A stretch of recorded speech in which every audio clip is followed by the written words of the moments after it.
Lorsque l'on regarde les rameuses de l'équipe de France d'aviron s'entraîner sur le lac de Souston, cela paraît facile. Mais derrière cette simplicité apparente, il y a des heures et des heures d'entraînement en plus de leur étude ou de leur travail. Même si elles sont déchargées à 50%, elles font quand même au moins 10 heures de travail pour gagner leur salaire.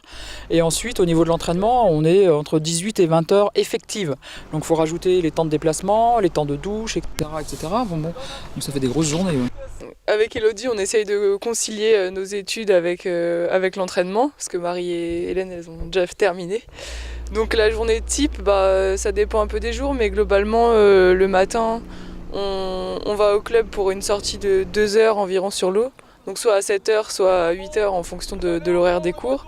Ensuite, de 11 heures à 16 heures, on va dire, j'ai cours. Et à 16h30, je retourne pour un deuxième entraînement, plutôt en salle. Et le soir, on dort et on mange, quoi. En plus de l'effort physique et de la technique de rame, le bateau doit être minutieusement préparé.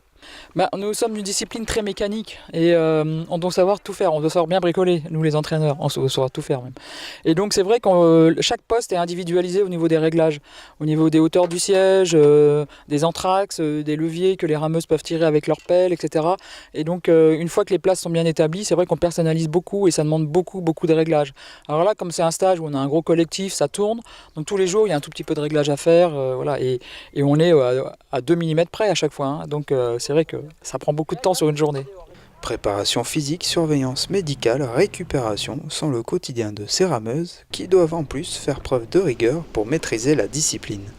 On n'a pas besoin forcément de faire 1,90 m et avoir des capacités physiques exceptionnelles très jeunes, mais c'est le travail et la volonté, et vraiment être combattante et volontaire, persévérante, voilà, ne rien lâcher.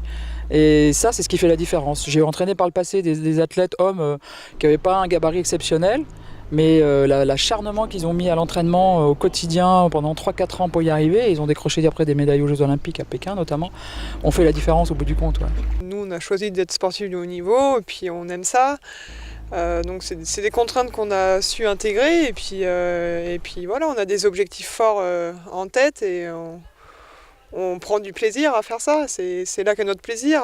Puis finalement, après, les amitiés se créent aussi entre sportifs, donc on a tous plus ou moins les mêmes rythmes de vie, quoi. Pendant 15 jours, les filles de l'équipe de France d'aviron se sont entraînées sur le lac de Souston, un stage qui paiera, on l'espère, lors des prochaines compétitions.